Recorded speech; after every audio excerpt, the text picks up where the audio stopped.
Dando continuidade ao nosso estudo do livro Memórias de um Suicida, escrito por Ivone do Amaral Pereira, que narra a história de Camilo Castelo Branco, que se assina nesse livro como Camilo Cândido Botelho. Vamos começar a terceira parte, capítulo 1, a cidade universitária. A Mansão da Esperança. A primeira noite foi passada em ansiosa expectação. Nossos aposentos deitavam para o jardim e das ogivas que os rodeavam descortinávamos o vasto horizonte da metrópole, machetado de pavilhões graciosos, como construídos em madrepérola, e de cujos carmanchões, que os enfeitavam pitorescamente, evolavam-se fragrâncias delicadas de miríades de arbustos e flores viçosas, não mais insípidas, níveas, como no departamento hospitalar. Tudo indicava que gravitávamos, segundo as nossas afinidades, para uma cidade universitária, onde ciclos novos de estudo e aprendizagem se franqueariam para nós, segundo o nosso desejo. Enquanto passeávamos, aos nossos olhos interessados, estendia-se paisagem amena e sedutora, onde edifícios soberbos, finamente trabalhados em estilo ideal, que lembraria o padrão de uma civilização que nunca chegaria a se concretizar nas camadas terrestres, nos levaram a meditar sobre a possibilidade de neblinas ignotas, irisadas sob valores também desconhecidos, servirem a artistas para aquelas cúpulas sedutoras, os rendilhados sugestivos, o pitoresco encantamento dos balcões convidando a mente do poeta a devaneios profusos, caminho do ideal. Avenidas imensas rasgavam-se entre arvoredos majestosos e lagos docemente encrespados, orlados de tufos floridos e perfumosos. E alinhadas, como em visão inesquecível de uma cidade de fadas. As academias, onde o infeliz que atentara contra o sacrossanto ensejo da existência terrena deveria habilitar-se para as decisivas reformas pessoais que lhe seriam indispensáveis para, mais tarde, depois de nova encarnação terrena, onde testemunhasse os valores adquiridos durante os preparatórios, ser admitido na verdadeira iniciação.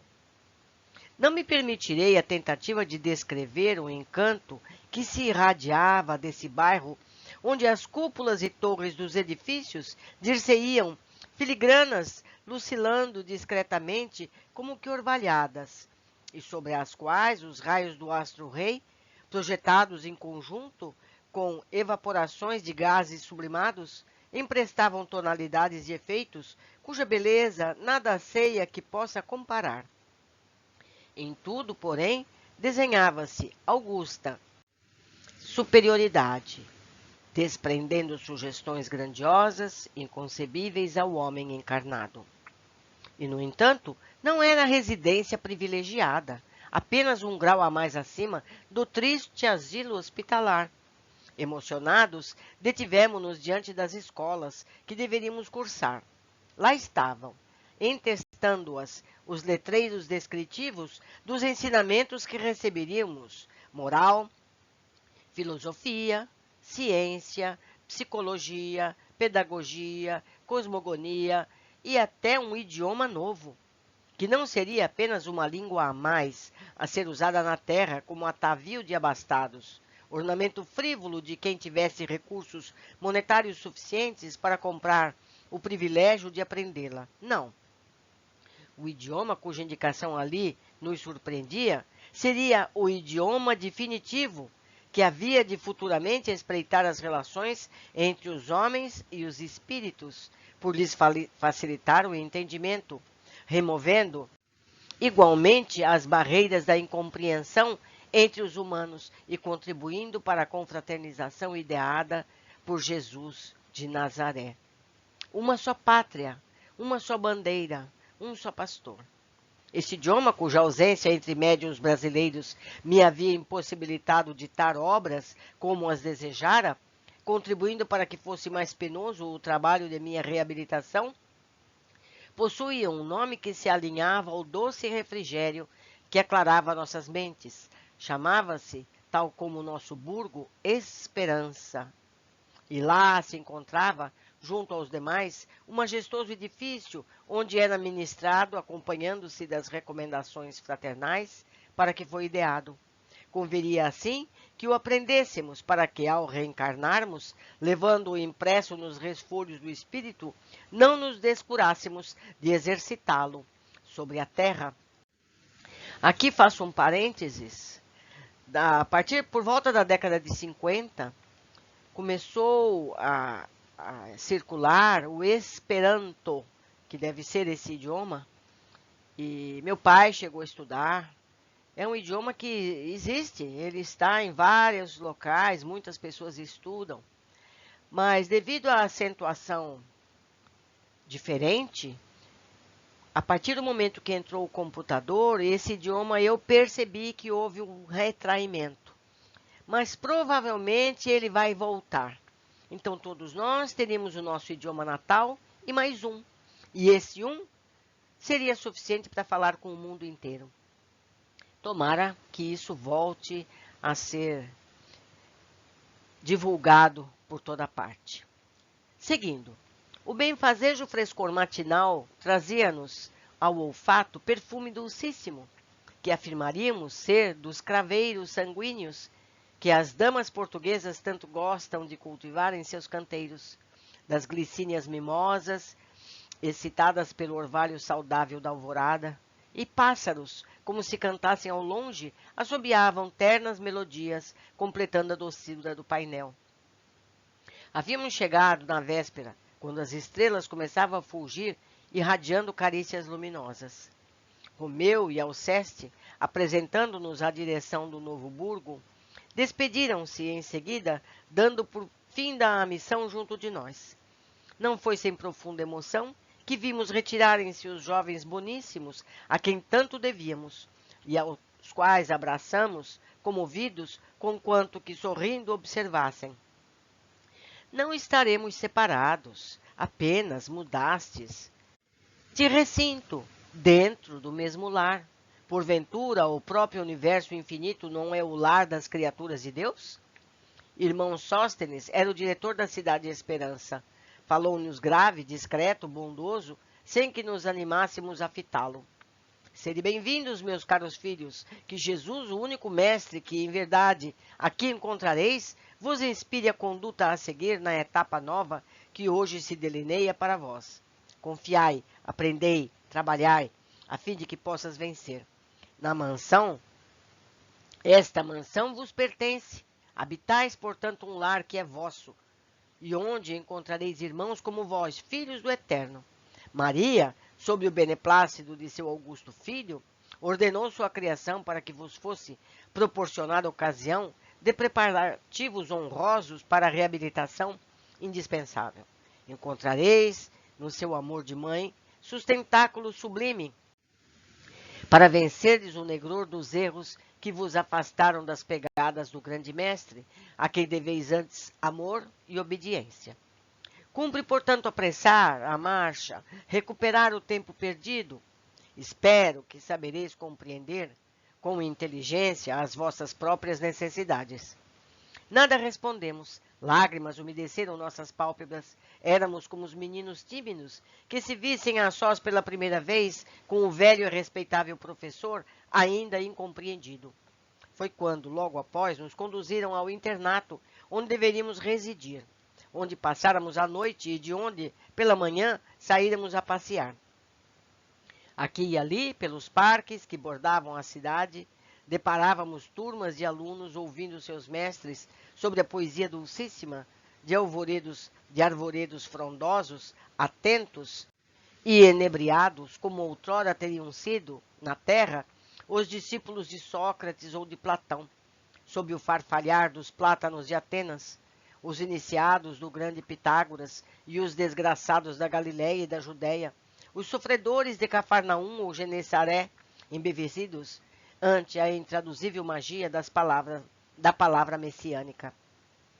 Senhoras transitavam pelas alamedas, acompanhadas de vigilantes severas como Marie Nimier, a quem mais tarde conheceríamos muito de perto, ou impenetráveis como Vicência de Guzmán, jovem religiosa da antiga Ordem de São Francisco, irmã do nosso antigo benfeitor, Conde Ramiro de Guzmán, o qual igualmente passamos a bem-querer, tão logo soubemos dos elos imarcessíveis que a ligava àquele dedicado servidor da seção das revelações na Terra.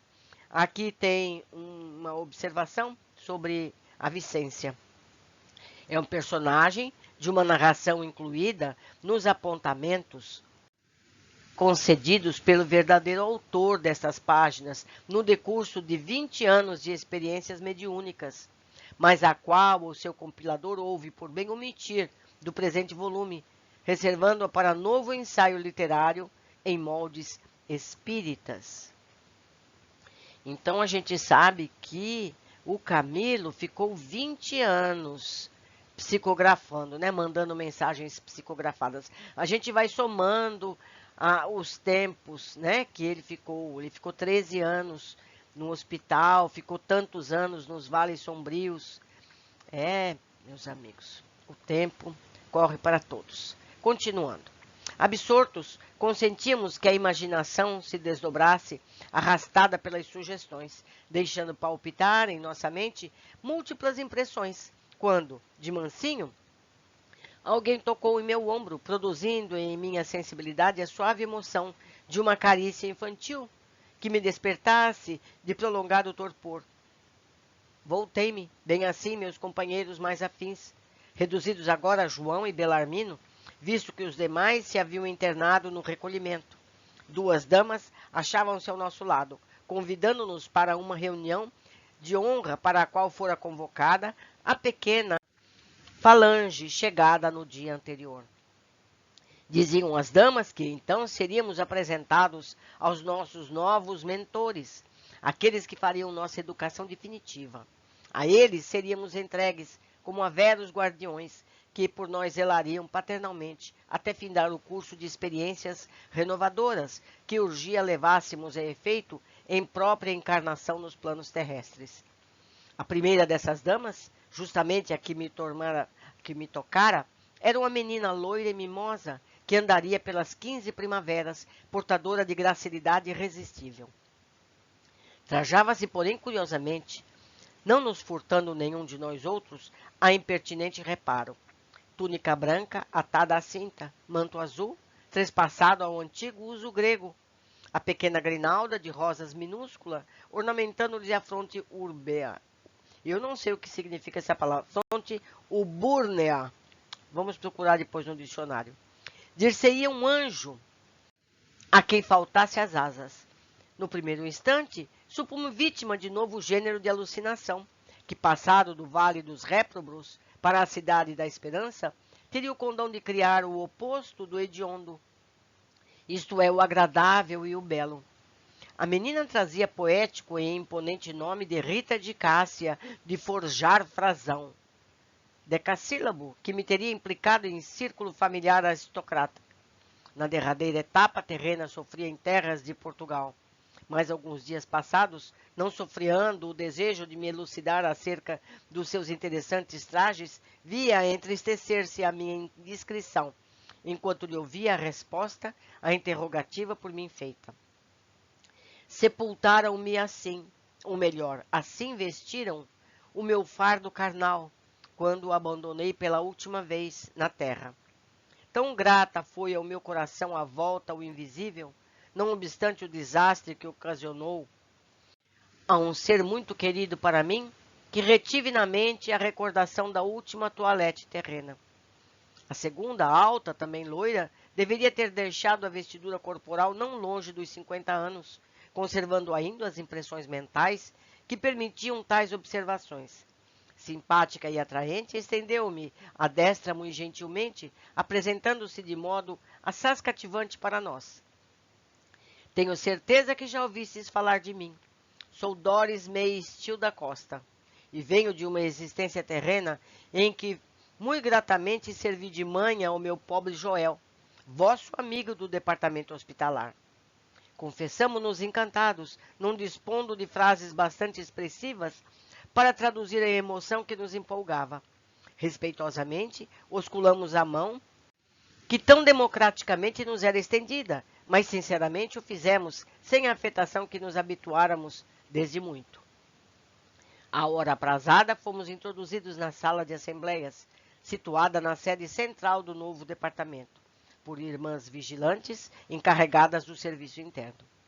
Nossa turma, que contava cerca de 200 pecadores, era das mais vultosas que no momento existiam na cidade, contando em seu conjunto com um grande contingente de damas brasileiras, pertencentes a variados planos sociais da terra, o que muito nos admirou, reconhecendo que as estatísticas de suicídios de mulheres no Brasil avantajavam-se de muito as portuguesas. Presidia a magna reunião o guardião-chefe do burgo, irmão Sóstenes. Iniciando-a, exortou-nos a homenagem mental ao Criador, o que fizemos orando intimamente, tal como nos fora possível, impelidos todavia por sincero respeito. À sua direita postava-se um ancião, cujas barbas níveas, descendo até a cintura, para terminarem em sentido agudo, imprimiam tal aspecto de venerabilidade à sua personalidade que, emocionados, julgamo-nos em presença de um daqueles patriarcas que os livros sagrados nos retratam, ou de um faquir indiano, experimentado em virtudes e ciências através das mais austeras disciplinas. À esquerda, outro iniciado despertou-nos a atenção, com seu perfil hindu clássico, o que infundiu em nosso espírito singular sentimento de atração. Tão venerável quanto o outro, a nova personagem apresentava, porém, menos idade, refletindo antes a maturidade, com a pujança do seu equilíbrio racional, estampada no vigor das feições, que nos deixava observar com nitidez. Mais além, um jovem quase adolescente despertou-nos maior atenção, uma vez que ocupava outra cátedra de mestre, e não o local reservado aos adjuntos, formosíssimo de semblante, de uma feitura, por assim dizer, angelical. Seu perfil hebreu irradiava tão impressionante doçura que suporíamos tratar-se antes de uma aparição, de que os livros orientais eram férteis em mencionar. Não fora da realidade sofismável de tudo quanto nos cercava. Ladeava Sóstenes à direita, ombreando com o ancião. Um sinal de irmão Sóstenes, iniciou-se a chamada dos pacientes. Nossos nomes, registrados no volumoso livro de matrícula, onde os assináramos à chegada, ressoavam um a um, proferidos pela voz possante de um adjunto que, ao lado da tribuna de honra, como que secretariava a reunião. E ouvindo que nos chamavam, respondíamos timidamente quais colegiais bisonhos, enquanto a repercussão fazia repetidos nossos nomes mais além, entre salas e galerias, levando-os através das alamedas distantes dos parques da cidade, que se estendia entre flores e pavilhões grandiosos, para os perpetuarem, quem sabe, ecoando-os através do infinito e da eternidade. Todos presentes, levantou-se o diretor para o discurso de honra. Iniciais este momento, fase nova de vossa existência, de espíritos delituosos, meus caros amigos. Dentre tantos padecentes que convosco chegaram a esta colônia, fostes os únicos a atingir condições indispensáveis às lutas do aprendizado espiritual, que vos conferirá a base sólida para a aquisição de valores pessoais nos dias por vindouros. Sereis matriculados em nossas escolas, uma vez que apresentais o necessário desenvolvimento moral e mental para a aquisição de esclarecimentos que vos permitirão próxima reencarnação recuperadora, capaz de vos fornecer a reabilitação decisiva do erro em que sucumbistes.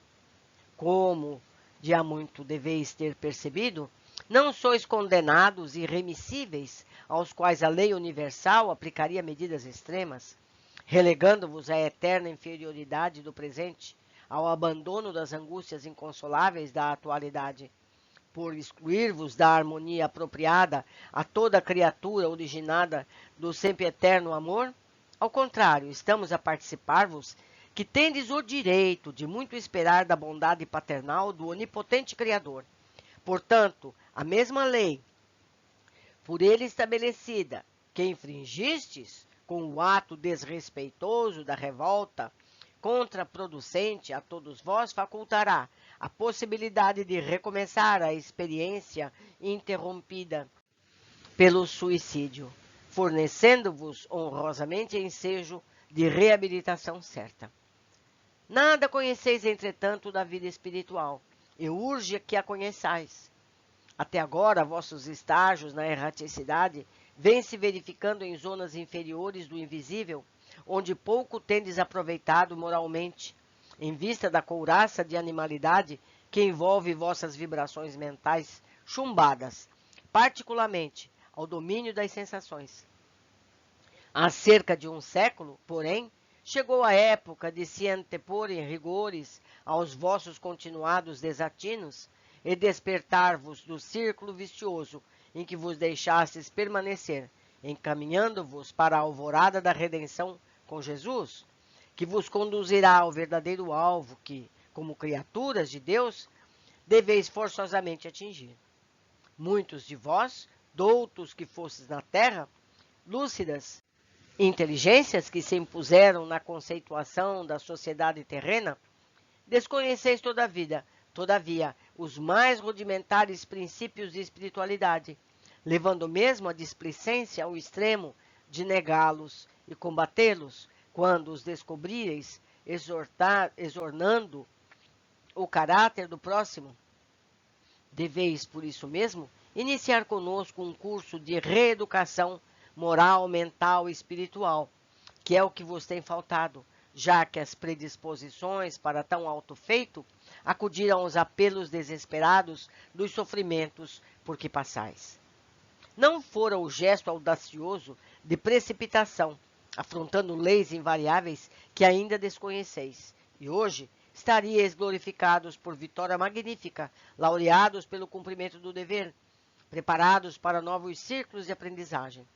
No entanto, o suicídio, que não vos trouxe a morte, porque a morte é ficção, neste universo vivo e regido por leis eternas, oriundos da sabedoria de um Criador eterno, que não vos concedeu nem repouso, nem ouvido, nem aniquilamento, porquanto não atingiu senão o corpo físico terreno, e não, jamais, o espiritual, onde reside vossa personalidade verdadeira e eterna. O suicídio, dizemos, arrebatou todo o mérito que poderíeis ter, precipitando-vos em situação calamitosa, da qual não saireis enquanto restaurações totais não sejam efetivadas. E advirto-vos, meus amigos, que na luta a empreenderdes para a consecução de tal desiderato, mais de um século presenciará as lágrimas que derramareis sobre as consequências do execrado ato de desrespeito a vós mesmos como a Deus. Meus amigos estudiosos como eu, vocês estão ouvindo isso? Eles vão levar mais de um século para se recuperar do ato que fizeram contra o próprio corpo físico. Então, meus amigos, vamos prestar atenção, vamos cuidar de nossos amigos, nossos familiares que possam cometer tal ato, porque as consequências são terríveis e demoradas. Continuando. Todavia, os ensinamentos que vos ministraremos influirão bastante na vitória que devereis alcançar contra vós próprios. Mas não saireis desse local alçando esferas espirituais mais compensadoras, enquanto de nosso instituto ou de vossas consciências não receberdes certificados de reabilitação, os quais vos conferirão ingresso em habitações normais da hierarquia da evolução. A tais certificados, meus amigos, somente vos serão confiados após a reencarnação, que devereis abraçar uma vez terminado o curso iniciado neste momento. Seguiu-se pausa breve, que nos forneceu a impressão de que novas disposições despertavam as fibras de nossas almas. Voltando-se para os 3 companheiros que o ladeavam, o orador continuou, prendendo porventura ainda mais a nossa atenção. Aqui tendes os vossos educadores. São como anjos tutelares que sobre vós, como sobre vossos destinos, se debruçarão, amparando-vos na espinhosa jornada. Acompanhar-vos-ão, a partir deste momento, em todos os dias de vossa vida, e só darão por cumprida a nobre missão de que se incumbiram junto de vós, quando, já glorificados pela observação da lei que infringistes, voltardes à terra, novamente, para este asilo, recebendo então, como que passaporte para outra localidade espiritual, onde reapanhareis o fio normal da rota evolutiva interrompida pelo suicídio. As credenciais dos mestres, a quem neste momento sois entregues, em nome do Pastor Celeste, estendem-se em virtude e méritos a um passado remoto, muitas vezes comprovado nos testemunhos santificantes. À minha direita, eis Epaminondas de Vigo, o qual, em escala ascensional brilhante, vem desde o antigo Egito até os sombrios dias da Idade Média, na Espanha, servindo a verdade e exalçando o nome de Deus, sem que seus triunfos se arrefecessem nos planos da espiritualidade até o momento presente. Nos tempos apostólicos, onde, como discípulo de Simão Pedro, glorificou o Mestre Divino, teve a honra suprema de sofrer o martírio e a morte no circo de Domício Nero. Na Espanha, sob o império das trevas que circundavam as leis impostas pelo chamado Santo Ofício, brilhou como estrela salvadora, mostrando roteiros sublimes aos desgraçados e perseguidos, como a muitos corações ansiosos pelo ideal divino, empunhando fachos de ciências sublimadas no amor e no respeito aos evangelhos do Cordeiro Imaculado. Ciências que foram buscar, desde muito, em peregrinações devotadas aos arcanos sagrados da velha Índia, sábia e protetora na terra de verdades imortais. Mas justamente porque brilhara em meio de trevas, sacrificaram-no novamente, não mais atirando o seu velho corpo carnal às feras esfaimadas, mas queimando-o em fogueira pública, onde ainda uma vez provou ele seu imersivo devotamento ao Senhor Jesus de Nazaré. À esquerda tem de Souria Omar, antigo mestre de iniciação em Alexandria, filósofo na Grécia, logo após o advento de Sócrates, quando fulgores imortais começavam a se acender para o povo, até então arredado dos conhecimentos sublimes, mantidos que eram estes em segredo e apenas para conhecimento e uso de sábios e doutos. Como o iminente precursor do grande mestre ensinou a doutrina secreta a discípulos, levantados das mais modestas classes sociais, os deserdados e infelizes, e a sombra benfazeja dos carvalheiros frondosos, e sobre a amenidade poética dos plátanos, faziam-os sorver ensinos cheios de divina magnificência, transportando-os de felicidade na elevação dos pensamentos para o Deus sempre eterno, Criador de todas as coisas. Aquele Deus desconhecido, cuja imagem não constava na coleção dos altares de pedra da antiga Herade. Mais tarde, ei-lo reencarnado na própria Judéia, atraído pela figura incomparável do mestre dos mestres, desdobrando-se em atitudes humildes, obscuras, mas generosas e sadias, por seguir as pegadas luminosas do celeste pegureiro. Entrado já em idade avançada, conheceu as férreas perseguições de Jerusalém. Logo após apedrejamento de Estevão, estoico, fortalecido por uma fé inquebrantável, sofreu longo martírio no fundo sinistro de antigo calabouço, torturado com a cegueira, uma vez considerado varão de muitas letras e, portanto, perigoso, nocivo aos interesses farisaicos, martirizado com espancamentos, mutilações dolorosas, até sucumbir, ignorado da sociedade, irreconhecível pela própria família, mas glorificado pelo Mestre Excelso, por amor de quem tudo suportou com humildade. Amor e reconhecimento. Souria Omar, como Epaminondas, teve a mente voltada desde muitos séculos para as altas expressões da espiritualidade, a alma fervorosamente batizada na pira sagrada da ciência divina e do amor a Deus. Hoje, se encontra operando na religião, ou melhor, na região de angústias em que nos encontramos todos, materializado a ponto de ser por vós reconhecido como em sua derradeira estrutura corporal, não será porque lhe escasseiam luzes e merecimentos para alçar locais outros, em harmonia com seus méritos, mas porque fiéis, ambos, a princípios da iniciação cristã, que observam acima de quaisquer outras normas. Preferem estender atenções e amor aos mais desgraçados e desprovidos de ânimo, devotando-se a encaminhá-los à redenção, inspirados no exemplo do príncipe celeste, que abandonou seu reino de glórias para dar-se em sacrifícios continuados ao bem das ovelhas da terra.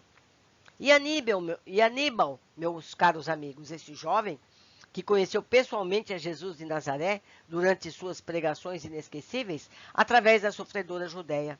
Aníbal de Silas, um daqueles meninos presentes no grupo que Jesus acariciou, quando exclamou, demonstrando a inconfundível ternura que mais uma vez expandia entre as ovelhas ainda vacilantes. Deixai vir a mim as criancinhas, que delas é o reino dos céus. Aníbal, que vos ministrará ensinamentos cristãos, exatamente como os ouviu, do próprio Rabi, a quem ama com arrebatamentos de idealista entusiasta e ardoroso, desde a infância longínqua, passada então no Oriente. Assevera ele que, quando o Senhor pregava sua formosa doutrina de amor, quadros explicativos de maravilhosa precisão e encanto inexprimível surgiam inesperadamente à visão do ouvinte de boa vontade, elucidando-o de forma inconfundível, por imprimirem nos arcanos do ser de cada um a exemplificação que nunca mais seria olvidada. Que era por isso que, falando, conseguia o grande enviado conter, em serenidade inalterável, multidões famintas, por longas horas, dominar turbas rebeldes, arrebatar ouvintes, convencer corações que ou se prostravam à sua passagem, receosos e aturdidos, ou a sua doutrina para sempre se prendiam, encantados e fiéis.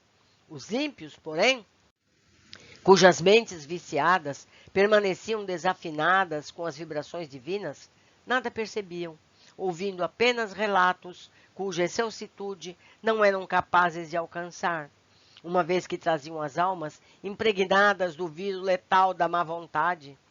Um desses quadros, certamente o mais belo de quantos o mestre amado criou para instruir suas ovelhas desgarradas, porque aquele mesmo que o retratava em sua glória de unigênito do Altíssimo, bastou para que Saulo de Tarso se transformasse em esteio ardente da doutrina redentora com que honrara o mundo. Aníbal cresceu e fez-se homem, sentindo-se sempre envolvido pelas radiações imaercíveis do divino pegureiro, e que nunca mais se apagaram de suas recordações. Trabalhou pela causa, repetiu aqui como além o que ouvira do Senhor ou de seus apóstolos, preferindo, porém, instruir crianças e jovens, lembrando-se da doçura inexcedível com que Jesus se dirigiu à infância. Viajou e sofreu perseguições, ultrajes, injúrias, injustiças, ainda porque era de bom gosto social criticar os adeptos do Nazareno, ofendê-los, persegui-los, matá-los. E uma vez chegado a Roma, viu-se glorificado pelo martírio por amor do enviado celeste. Teve o fardo carnal incinerado num daqueles postes de iluminação festiva na célebre ornamentação dos jardins de Nero. Os 37 anos de idade.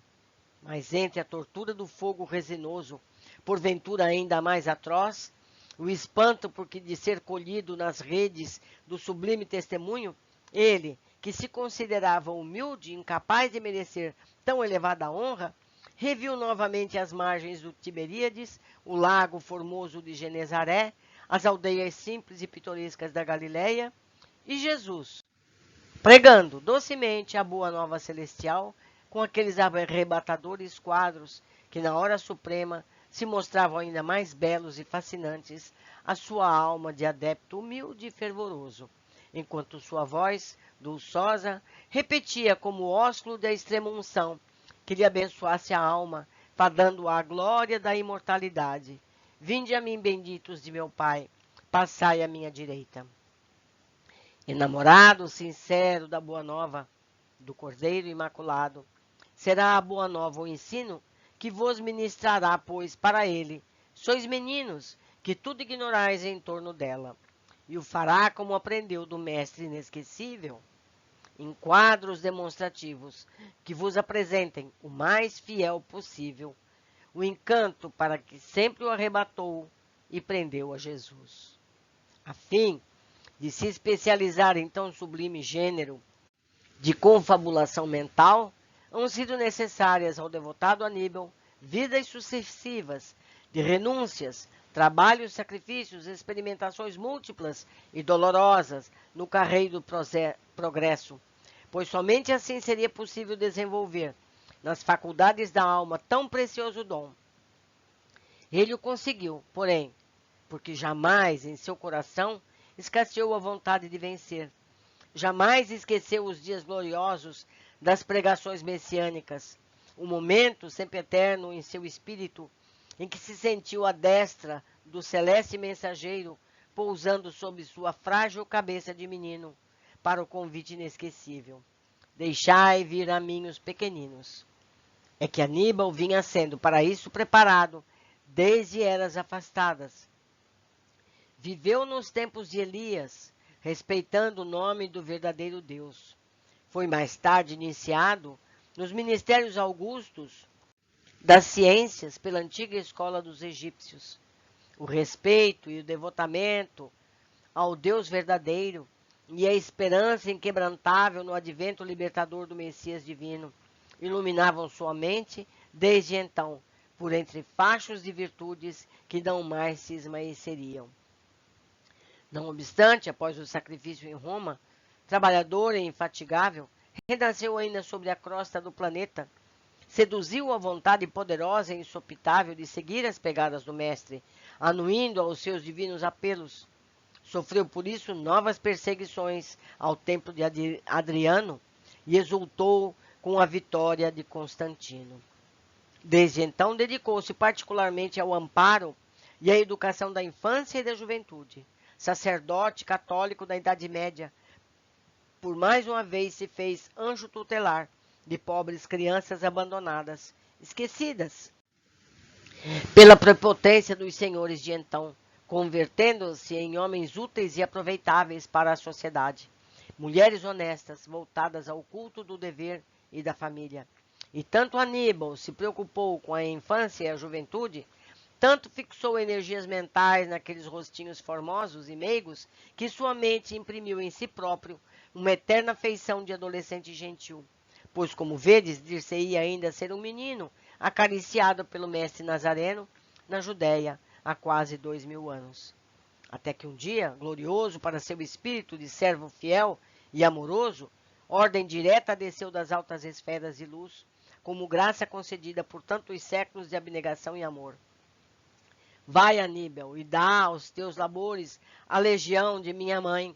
Socorre com meus ensinamentos, que tanto prezas os que mais destituído de luzes e de forças encontrares, confiados aos teus cuidados. Pensas, de preferência, naqueles cujas mentes hão desfalecido sob as penalidades do suicídio. Entreguei-os de há muito à direção de minha mãe, porque só a inspiração maternal será bastante caridosa para erguê-los para Deus. Ensina-lhes a minha palavra, desperta-os recordando-lhes os exemplos que deixei, através de minhas lições. Ensina-os a amar, a servir, a dominar as paixões, opondo sobre elas as forças do conhecimento, a encontrar as estradas da redenção no cumprimento do dever, que para os homens tracei, a sofrer com paciência, porque o sofrimento é prenúncio de glória, a alavanca poderosa do progresso.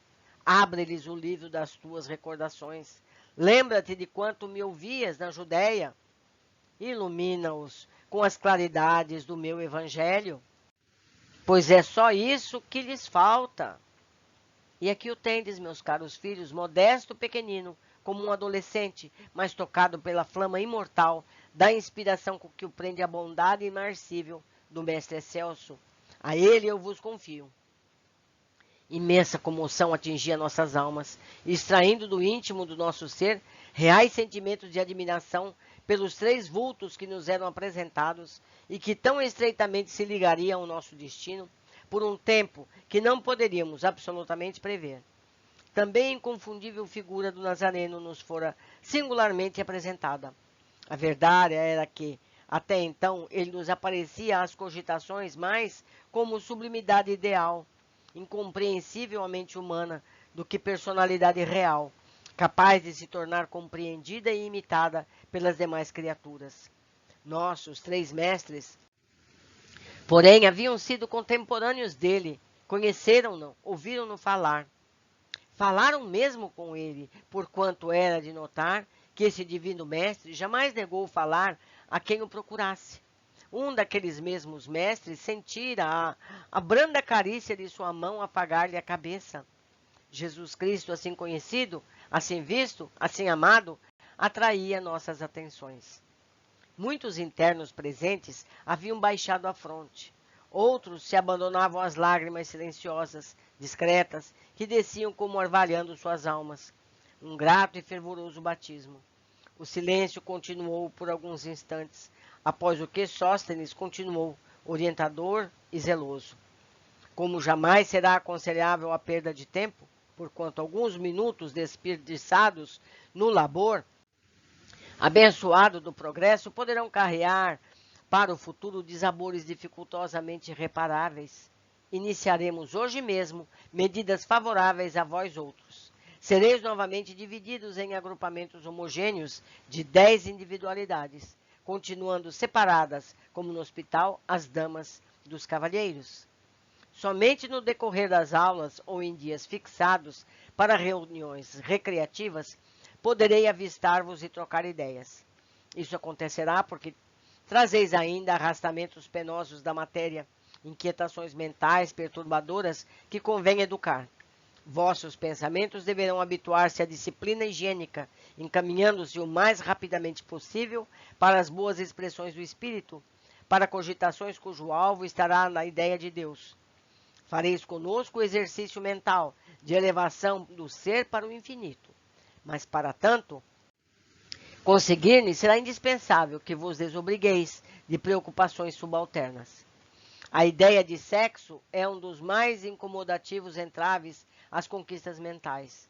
As inclinações sexuais oprimem a vontade, turbam as energias da alma, entorpecem-lhes as faculdades, arrastando-as a vibrações pesadas e inferiores que retardam a ação do velho estado de espiritualidade.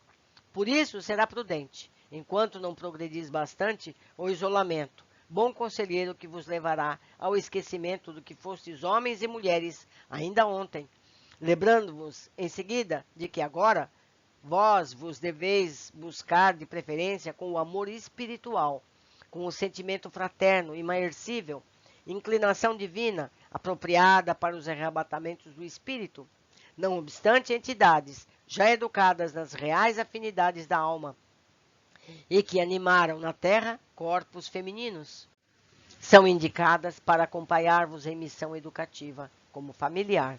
Escolhidas em nosso corpo de vigilantes, serão como preceptoras que vos auxiliarão na verdadeira adaptação ao ambiente espiritual, que em verdade desconheceis, visto que vossos estágios no além têm se verificado até agora apenas entre camadas inferiores do invisível, o que não é a mesma coisa.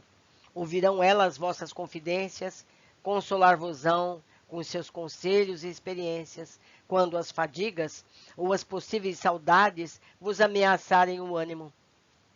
Atenderão vossos pedidos, transmitindo-os à diretoria desta mansão, e assim agindo, manterão ao redor dos vossos corações os doces e sacrossantos sentimentos da família, impedindo que os ouvides por uma longa separação, pois não podereis prescindir dos sentimentos de família, tal como na terra. São eles experimentados, porque ainda muitas vezes reencarnareis em seus cenários, reconstituindo lares que nem sempre soubestes prezar, testemunhando ensinamentos que, à vez de aprender no plano espiritual com vossos mestres, prepostos de Jesus, junto de vós, aqui desempenharão elas como que o papel de solicitude materna, do interesse e da dedicação fraternais. Como vedes, toda ajuda que a lei permite no vosso deplorável caso, a vós será facultada pela magna direção da colônia correcional que vos abriga, cujos estatutos, fundamentados na doutrina excelsa do amor e da fraternidade, têm por ideal o educar para elevar e redimir. Avante, pois, caros amigos e irmãos, encorajados e decididos para a batalha que vos concederá a libertação das graves consequências que criastes em hora de infeliz e temerária inspiração. Em um salão que precedia a sala de assembleias, encontramos as damas da vigilância, nobre corporação de legionárias que exercitavam um aprendizado sublime para futuras tarefas femininas a serem experimentadas na terra, e o faziam junto de nós, seus irmãos, sofredores, carentes de elucidações e consolo. Esperavam pelos seus protegidos, a fim de lhes serem devidamente apresentadas. Ora, o grupo, formado desde o hospital por mim, Belarmino de Queiroz e Souza, João de Azevedo, o que se vira enriquecido, aquela mesma hora, por mais alguns outros aprendizes afins, portugueses e brasileiros, recebeu como futuros bons gênios as damas que nos haviam encaminhado à reunião de que saímos, isto é, Doris, Mary e Rita de Cássia, encantados com o acontecimento, pois irresistível simpatia já para elas impelia nossos espíritos. Foi comovidamente que confessamos a satisfação que nos avassalava ao lhes oscularmos a destra que bondosamente nos fora estendida. Sem perda de tempo, fomos encaminhados para o nobre edifício em que funcionavam as aulas de filosofia e moral, um dos magníficos palácios situados na formosa avenida acadêmica. Quando penetramos o recinto das aulas, suave comoção agitou as fibras magoadas de nosso ser. Era um salão imenso, disposto em semicírculo, cujas cômodas arquibancadas acompanhavam um traçado idêntico, enquanto ao fundo uma placa luminosa, de avantajadas dimensões, despertava a atenção do visitante, e ao centro, junto a ela, a cátedra do expositor, lente do transcendente curso que iniciávamos. Notamos, não nos ser estranho o aparelhamento, já ouvíramos por mais de uma vez nos serviços hospitalares. Contudo, esse agora dir-se-ia aperfeiçoado, apresentando leveza e dimensões diferentes. Suaves tonalidades branco-azulados projetavam no ambiente em que penetrávamos pela primeira vez o encanto sugestivo dos santuários. Jamais sentíramos tão profunda a insignificância da nossa personalidade como penetrar o estranho anfiteatro, onde o primeiro pormenor a nos despertar a atenção era o sublime convite do Senhor de Nazaré, escrito em caracteres fulgurantes e figurando acima da tela. Vinde a mim, vós, todos vós que estáis aflitos e sobrecarregados, que eu vos aliviarei. Tomai sobre vós o meu jugo e aprendei comigo, que sou brando e humilde de coração, e achareis repouso para vossas almas, pois o meu jugo é suave e leve o meu fardo. Isso está em Mateus 15, 28, 29 e 30. Eis, porém, que o tilintar macio de uma campainha despertou nossa atenção. O mestre apareceu. Era o jovem Aníbal de Silas, a quem fôramos apresentados havia poucos minutos. Vinha seguindo de 2 adjuntos, Pedro e Salúcio, 2 adolescentes como ele, delicados e atraentes, que imediatamente iniciaram preparativos para o magno desempenho. Pensamentos turbilhonavam precipitadamente pelos resfolhos de minha consciência, deixando que recordações queridas da infância me aflorassem gratamente o coração. Revi-me pequenino, comovido e temeroso ao enfrentar pela primeira vez o velho mestre que me dera a conhecer as letras do alfabeto. Os adjuntos ligaram a cadeia, onde já Aníbal se sentara. Fios imperceptíveis, porém luminosos, se prepararam como um diadema que distinguimos como semelhante ao entrevisto na torre para elucidação de Agenor Peralva. O silêncio era religioso. Percebia-se grande homogeneidade na assembleia, pois a harmonia se impunha, criando bem-estar indefinível a todos nós. Sofredores, excitados, aflitos, angustiados que éramos. Aquietamos queixumes e preocupações pessoais, aguardando a sequência do momento. Sobre o tablado, mais de 6 irmãos iniciados se apresentaram. Sentaram-se em coxins dispostos em semicírculo, enquanto Aníbal se conservava ao centro e Pedro e Salúcio se distanciavam. Aníbal levantou-se. Disse-ia que ósculos maternais rociassem nossas almas caliginosas. Surtos de esperança segredaram misteriosamente em nossos corações, obliterados pelo longo desespero. Suspiros se distenderam, aliviando opressões abomináveis. Ouvimos sons longínquos e harmonias de tocante melodia, como um hino sacro, os quais predispuseram nossos espíritos, alijando do ambiente quaisquer resquícios de preocupações subalternas que ainda permanecessem pela atmosfera. Instintivamente nos vimos presa de profundo e singular respeito, que atingia mesmo as impressões do temor. Arrepios ignotos perpassavam por nossa fibratura psíquica, aquecendo-a docemente, ao passo que estranho borbulhar de lágrimas refrescava nossas pupilas, requeimadas pelo pranto afogueado da desgraça. Evidente era que ondas magnéticas preparativas eram conduzidas através dos sons daquele hino mirífico, que unificava nossas mentes aos embalos de acordes irresistíveis, fazendo-nos vibrar favoravelmente num harmonioso estado de concentração de pensamentos e vontades.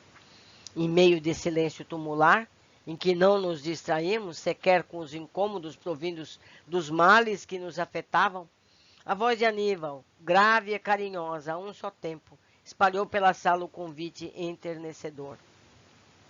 Vamos orar, meus irmãos. Antes de quaisquer cometimentos que tentemos para fins elevados, cumpre-nos o honroso dever de nos apresentarmos ao Deus Altíssimo, através das forças mentais do nosso espírito, homenageando-o com nossos respeitos e para nós solicitando suas bênçãos divinas.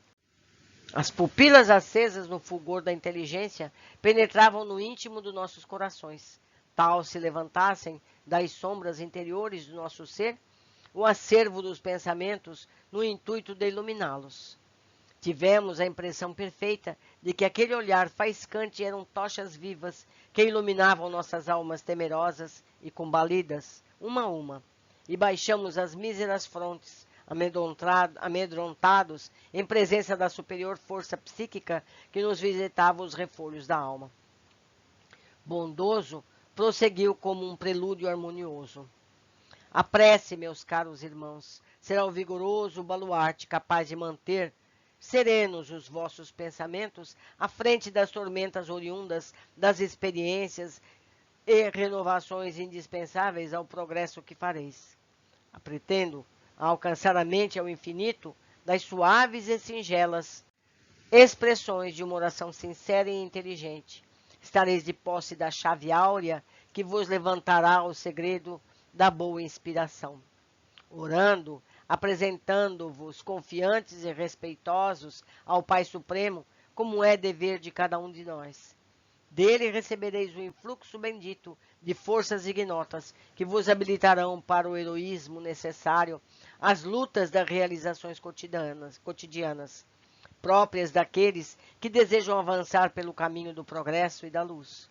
Impulsionados pela oração, bem sentida e compreendida, aprendereis progressivamente a mergulhar o pensamento nas regiões festejadas pelas claridades celestes e voltareis esclarecidos para o desempenho das mais árduas tarefas. No intuito de vos iniciar neste roteiro proveitoso, que vos convido a estender-lhes o pensamento pelo infinito, acompanhando o meu. Não importa que a escaldante lembrança dos delitos cometidos para trás vos pese nas consciências, nem que por isso dificuldades de expansões vos entravem o necessário desprendimento. O que é preciso é que se torna urgência inadiável, é querer iniciar a tentativa. É vos arrojardes vigorosamente reanimados pela mais viva coragem que puderdes convocar das profundezas do ser para a caminhada pelos compensadores canais da prece. Porque sem que vos prepareis neste curso iniciático de conjugação mental com os planos superiores, como a vez de neles penetrar a fim de vos edificardes? E Aníbal orou, então atraindo nossos míseros pensamentos para aquelas estradas suaves, distribuidoras de bálsamos consolativos, das forças renovadoras. A proporção que orava, porém, uma faixa fosforescente de radiação opalina estendia-se sobre ele, e abrangendo a assistência, a todos envolvia, como um ósculo maravilhoso de bênçãos. O hino acompanhava docemente em surdina as palavras ungidas de fé que Aníbal proferia, e dulcíssimas impressões lenificavam as contusões ainda doloridas do passado. Aníbal de Sila sentou-se ao centro do semicírculo, formado pelos 6 iniciados que o acompanhavam. Pedro e Salúcio colocaram-lhe na fronte o diadema de luz, ligando-o à tela experienta pelos fios argênteos que conhecéramos. Um minuto grave de recolhimento e fixação mental predominou entre o grupo de mestres que víamos em ação, concentrando-lhes, harmonizando-lhes a vontade. Logo após iniciou o catedrático a explanação da sua importante aula. Pela magnitude do que se passou, então, não apenas naquele dia, como nos subsequentes, durante essas aulas inesquecíveis, pela capital influência que exerceu sobre nosso destino, nosso desenvolvimento moral e mental, e a importância do método pedagógico, absolutamente inédito para nós. Dedicaremos capítulo especial à sua exposição, cientes de que, apesar do esforço e da boa vontade que empregarmos, apenas reflexo muito pálido do que presenciamos conseguiremos apresentar ao leitor. Meus amigos, podemos imaginar como foi essa aula maravilhosa. Uma tela imensa, em que ele, através do aparelho, irradiará do seu cérebro para que todos possam ver. Fantástico, fantástico. Deixo aqui o meu e-mail e eu espero as mensagens de vocês comentando esse capítulo para que possamos aprender juntos. Um abraço muito querido e até o nosso próximo capítulo.